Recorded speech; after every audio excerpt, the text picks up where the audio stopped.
Hello, welcome to Season 9 of The Horrific Podcast. We're two friends who live in different places but share a love for scary movies. The theme of this season is 100 Years of Horror. We're going to watch two horror movies from every decade, from 1920 to 2020, in chronological order. We want to see where horror came from, how it's changed, and maybe even make some predictions about where it's going. If you want to see the full list of movies we'll be reviewing this season and follow along, then check out our website at thehorrific.com. Thanks for joining us, and we hope you enjoy the episode. We are recording Land of the Dead. Prove it. Beep. That's a recording sound. Nice.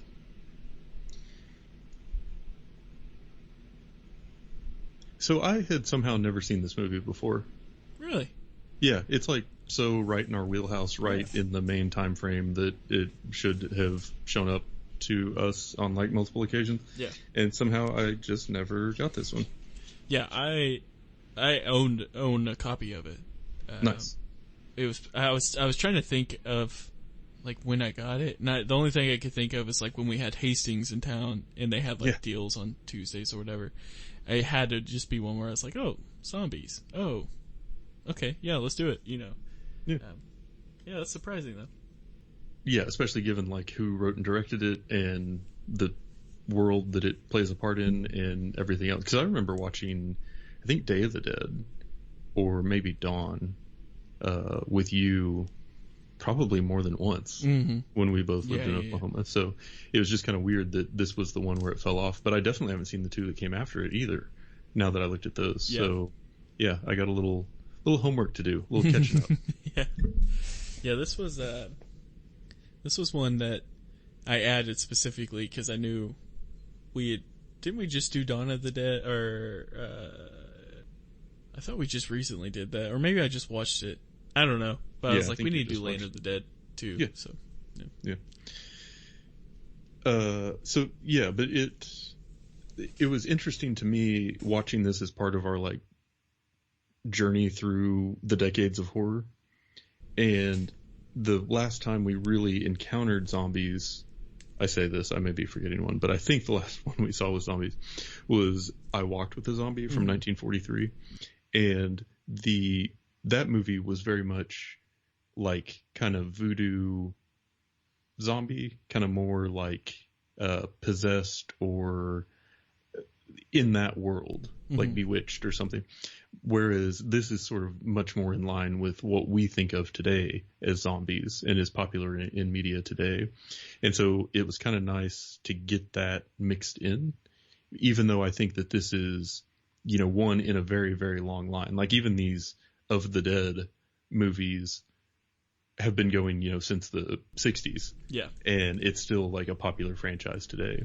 So it's just kind of interesting how long this style of zombie has stayed popular, whereas the other one just kind of didn't do much. Yeah, and that's the thing.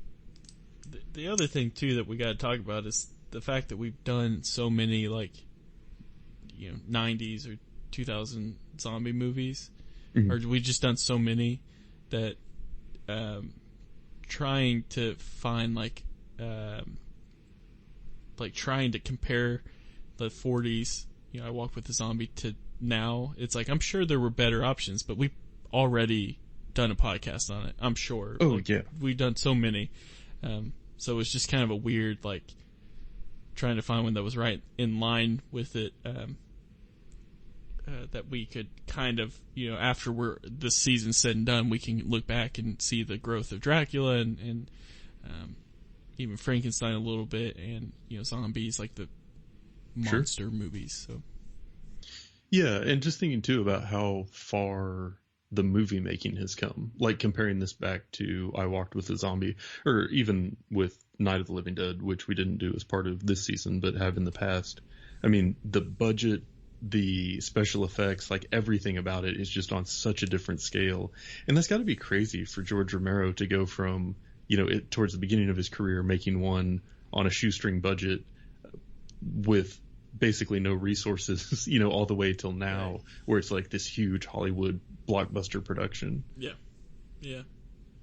So It's amazing. Anyway, yeah, I've got some more to say about that, but I think I'll save it till after we do the introduction and fun facts. Okay, yeah, sounds great. Okay, cool. Well, I will introduce it, and then you can do your facts, and then we will get into the brain-eating details. In 2005, Universal Pictures brought us Land of the Dead, a zombie film written and directed by Zombie King himself, George A. Romero. This movie is the fourth in Romero's 6 Living Dead movies, and it takes place in a world where the humans have adjusted to and reformed society around an ongoing zombie apocalypse. As is usually the case in these types of movies, sometimes desperate humans are the real danger. This movie was made on a budget of $18 million and brought in almost $47 million at the box office. It can currently be rented for streaming on Amazon Prime Video. And if you have a Peacock account, you could watch it on there too. Now you're just making up apps. Sometimes it pays to procrastinate. Nice. So what did you learn about this movie? Well, I'm glad you asked. So there was a 20-year gap from Day of the Dead, and it was a success of the 2004 Dawn of the Dead remake that convinced Universal to greenlight this movie. Just crazy to think that he went 20 years between, like, you know, his films that he did. What's also crazy to think is that George A. Romero was born in 1940,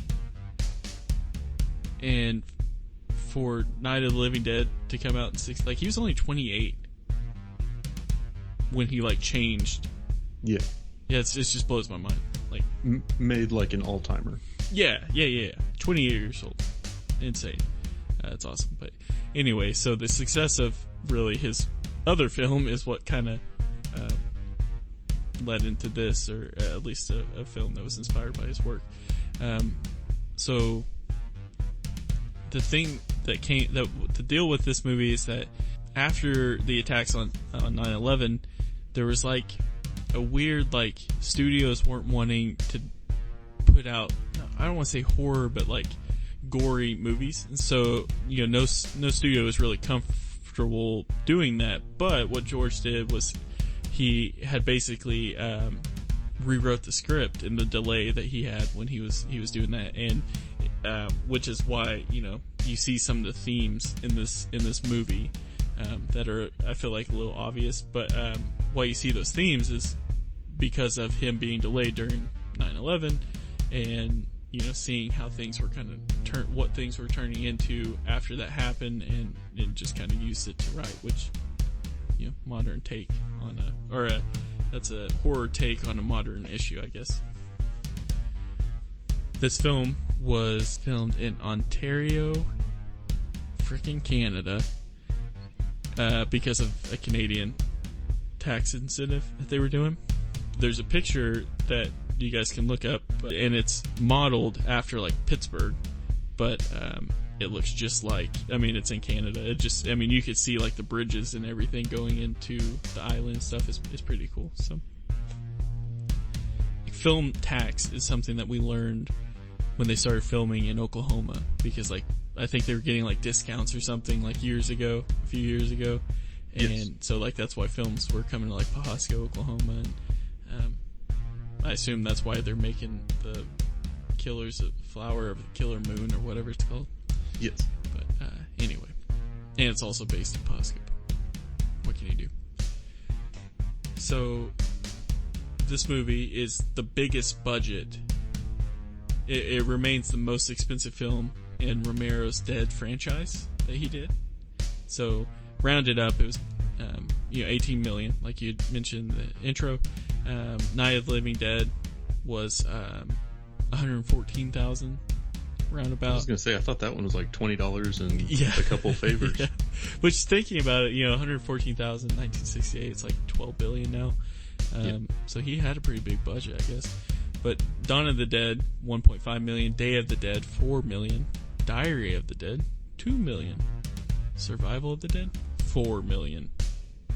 So he had a little bit more money to work with on this one. And the last fact that I have here is Tom Savini. He appeared as a zombie. So he appears as a zombie and biker outfit. The same as in Dawn of the Dead. Which, does that mean that this could be in the same universe? Maybe, maybe not. That's all I got. So I guess I should explain. Tom Savini is like the makeup artist. Like George A. Romero is the godfather of zombies. Yes. Tom Savini is the godfather of horror makeup, basically. Like he's the top choice when it comes to that kind of stuff. You can recognize him as his real dark hair, and he usually has sideburns. Kind of plays a creep a lot, but he plays it really well. Maybe he's not acting. Well, I can see that. Yeah. A little too natural. Oh, his nickname is the Godfather of Gore. I just looked that up. There you go. Hey, what can you do? Some of the movies that he did, though, was, Dawn of the Dead. He did Django Unchained, Machete, Planet Terror, From Dusk Till Dawn.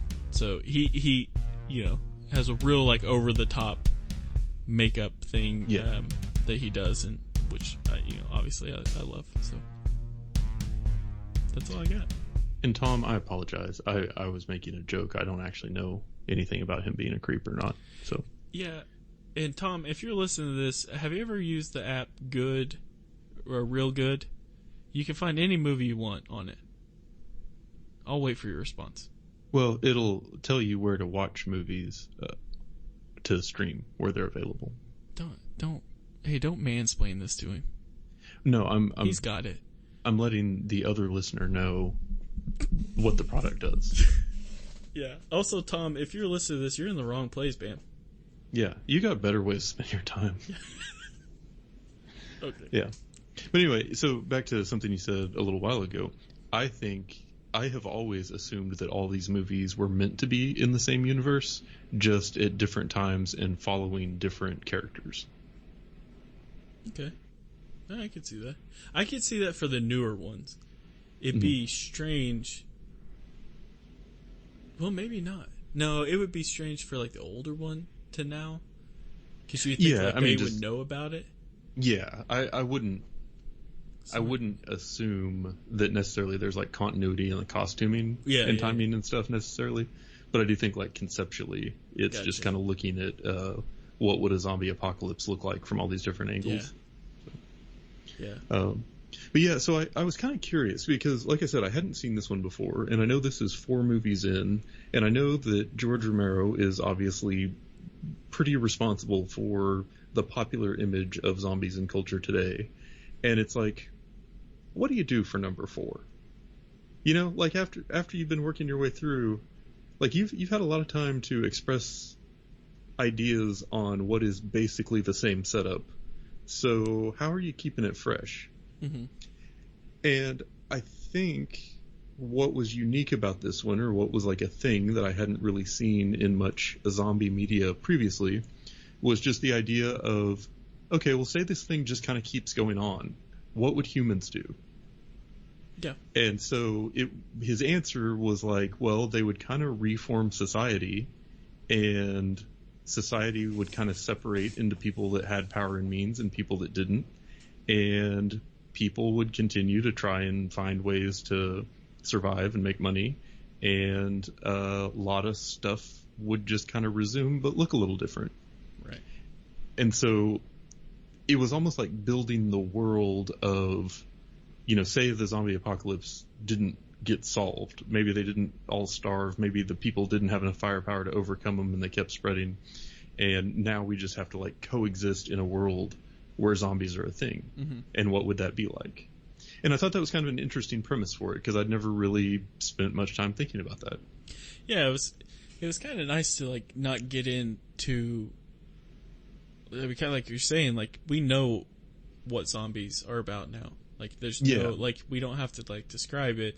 We didn't need an origin story. Yeah, I can see why you would do it in 28 Days Later. That's when the real fast zombies really stepped up and changed and trying to describe that, but like this is just saying this is where we're at now, you know, and we're gonna start from here, and not only did humans evolve in the situation, but zombies are also evolving in the same situation, you know. Yeah, it was just an interesting take. It was kind of, I could see it, like I could see the idea come though of like, you know, maybe George was doing a signing and, you know, a kid came up and was like, "Hey George, like, do zombies just stay dumb the whole time?" He's like, "You know what, kid? $1 million idea. I'm gonna steal that." And he did. I was the kid. Turned out it Son was of a bitch. I've been waiting this whole time to talk idea. shit on him. Between all the damage we've done to him and Tom's reputation in this episode, we're going to get canceled for sure. You could try. Good thing no one listens. Yeah. So and what you said too, there was the idea that zombies were learning how to be human again, kind of like playing instruments and operating gas pumps, which was really, really weird. Yeah. But it seemed like what they were doing was sort of like a reflection of their former lives. And I kind of thought at the beginning that it was almost like they would start to remember who they were before and like become more human. And then we'd get into like the moral question of, well, can you like turn a zombie back into a human given enough time or something? But it didn't really go that route. But I do think that it was trying to show the humanity in the zombies and then to contrast that with the monster in the people. That I feel like was kind of the central part of this movie. Yeah, I agree. Because I think, I mean, the thing that you got to think about is like, well, like I'm not going to feel bad for, or I'm not necessarily going to feel compassion of killing zombies because you got to think, you know, it's a dog-eat-dog world, right? Yep. And you got to be the one that comes out on top when it comes to life or death. But you do start to feel bad, like they were people at one time, you know, so that natural human compassion comes out, and then I don't know. Then you just root for the guy who's the best shot. Yeah. So. Well, and something that was interesting about this movie is I generally felt more danger coming from the people than from the zombies. Mm-hmm. Yeah. Like I was worried about characters that were sympathetic in regards to the other people that were out to get them more so than like the zombies that were. Yeah. It seemed like the zombies mostly ate people I didn't like. So for most of the movie, I was just kind of like, good. Yeah, I know. Had it coming. Yeah. Yeah, it was definitely like, I still, you know, I don't want to say this because it's one of my favorite, but like, I don't know if like 28 Days Later, like ruined zombies in a way for me, because like part of me is like, they're going so slow, like you have time to shoot a full 30 round clip into these people or magazine, and then you can reload and they're still not coming any faster, you know. It's just maybe it made more sense in the 60s when, you know, the accessibility to you know, semi-automatic rifles and stuff weren't necessarily as abundant, but now the realist in me is just like, I would just get my AR out. Yeah. Well, and I think in the 60s too, when we were being introduced into this concept of what a zombie is, it wasn't like you knew all the cheat codes. It wasn't like at that time, you know, the audience is just like, well, I would just go on the roof and then I would be fine, because they didn't know what the zombies were capable of. This was like a new thing that was super scary. And I think that's one thing that tends to be a little more believable about the ones where it's like a new zombie outbreak, is people haven't, presumably in those scenarios, seen a bunch of zombie movies and know how to deal with it. It's more like the unknown. We've got this like massive group of things that are chasing me and it's multiplying and I'm just trying to get away to safety, but they're always out there. And if any of us get bit, and there's like so many more of them than there are of us, and kind of like just that urgency of trying to get away and trying to figure out like how to get away. Whereas this one kind of turned the tables on that, in that it's like they weren't really trying to get away. They were just trying to keep the zombies out and go about living their lives. Yeah. Which is where like the what I was kind of talking about with like the 9/11 thing, because it's like, you know, are we keeping people out or are we keeping these people in? You know, which is what they quite literally run into in the movie. You know, but to see a relatively obvious take on, you know, that I think is more relevant if around that time than it is now, because there was real uncertainty, you know, following years after 9/11 and things being locked down. But, you know, if you wanted to get up and go, you just have to have your passport and you're fine. Yeah. Yeah. I don't know. It's, I really didn't take a lot of notes on this one. And it wasn't because I was just like, it's boring, but it was just kind of like, it almost felt more like an adventure movie. Yeah. Than a horror, but it definitely still had a lot of the horror elements. So, I don't know. I didn't dislike it, but I also don't feel like I have just a whole lot to say about it as a horror movie other than, you know, it was kind of an interesting take on the zombie thing, and the special effects I thought were pretty good. Yeah, special effects were really good. I would say, like, for me personally, I enjoyed the film because this is right up my alley. But yeah, I really liked, you know, Night of the Living Dead. You just can't beat it. Like, that's a perfect Halloween movie. That's you know, it's just I love it. So it does get annoying sometimes hearing like they're coming to get you, Barbara, like over and over. Right. But I can get past that. Then for me, it would be like Dawn of the Dead, talking about his movies, and then this one. The problem I have with this one, which it's strange for me to say this because I'm a lover of 80s, 70s, 90s action movies, even current action movies. More so than that's what I felt like it was. I felt like it was an 80s action film in 2004. So some of the I could see that. special effects as far as like CGI and stuff was, you know, was in place, and it was just a little off. And they had a lot of one-liners that if you're gonna have one-liners, you gotta make sure they're good. and some of them just kind of threw me for a curveball. But at the same time, like, I own this film. Like, I watched this film, so it's not like it's, you know. But if I had to say a complaint, you know, it would be that. And then, also just like,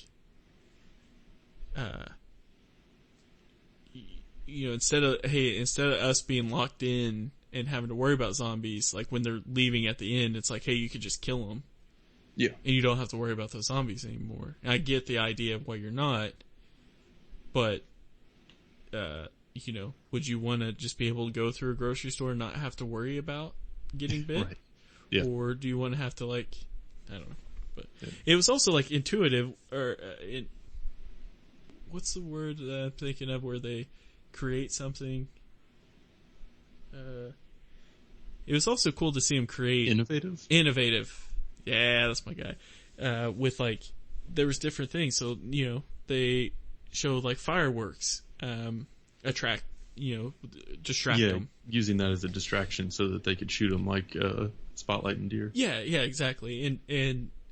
And so, like, you see that, and so, like, but the thing is why I thought it was innovative was, you know, that's new, and then you see, like, okay, that's how you can kind of tell the zombies aren't falling for it anymore with the gas station zombie. But then at the end, you also see the fireworks go off, and the people get, like, a sense of relief, and then they realize the zombies aren't paying attention anymore, and that horror aspect of it is just intensified. Sure, yeah. Because they have that relief, and then all of a sudden it's like, oh, like, we're screwed. Like, they're not paying attention. We're goners.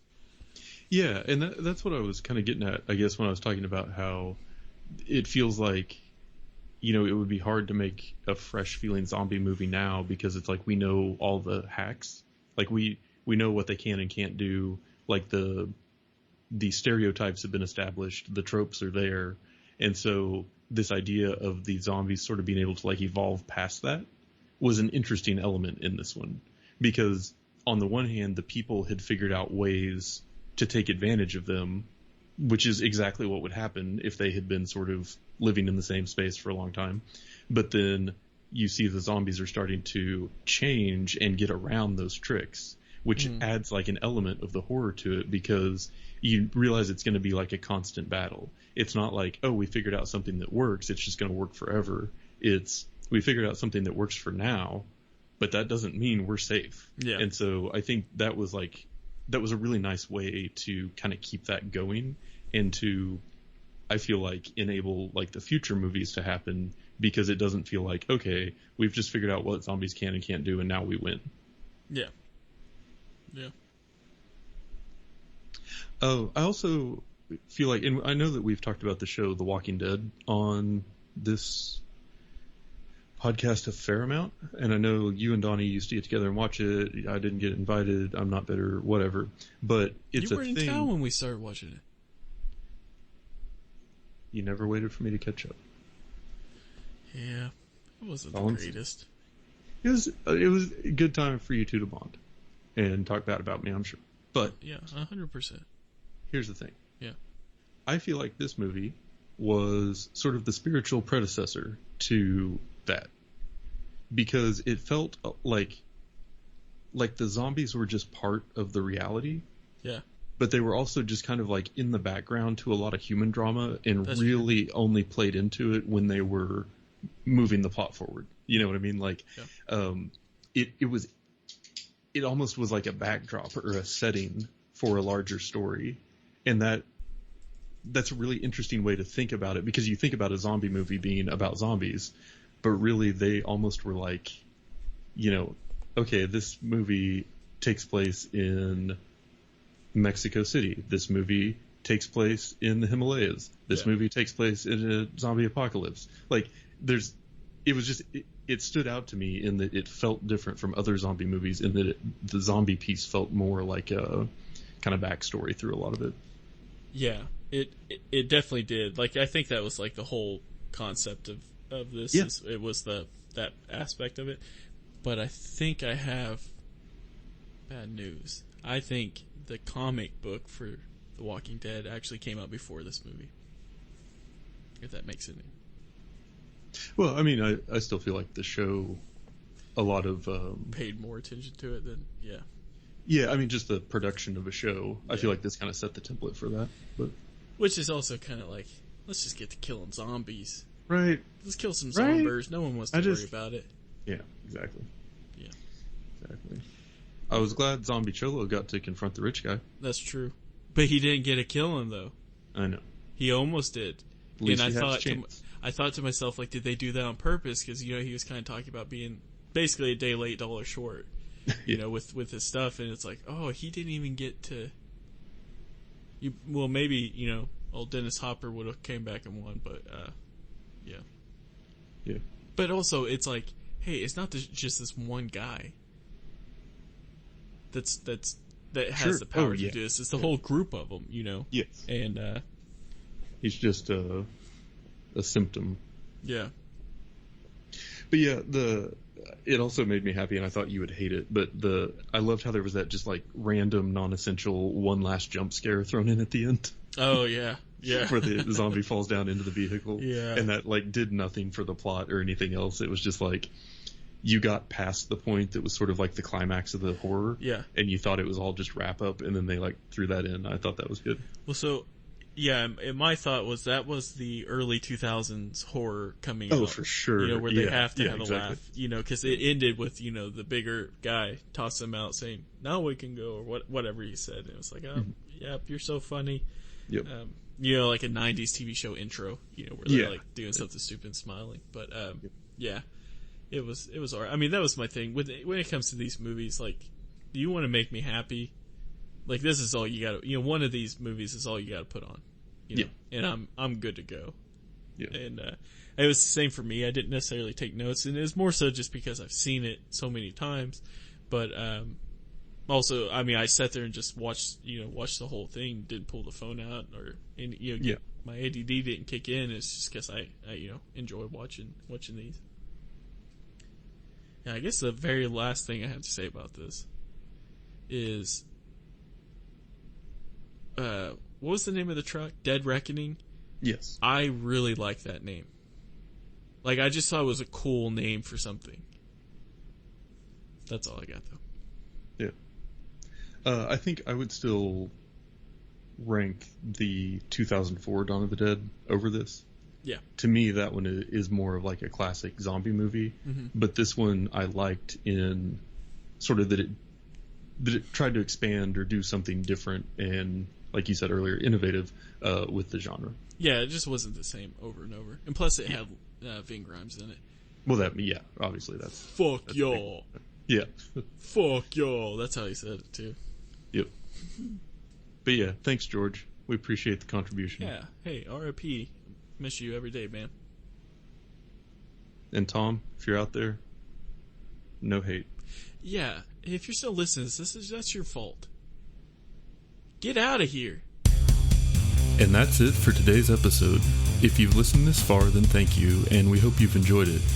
We're always looking for new ideas, so if you have any questions, comments, or movie suggestions, please send us an email at thehorrificpod@gmail.com, or feel free to comment on or message our Facebook page.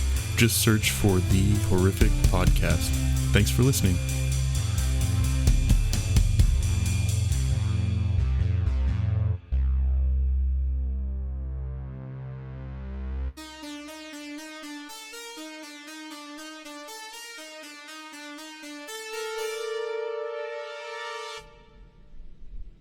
Go on, get.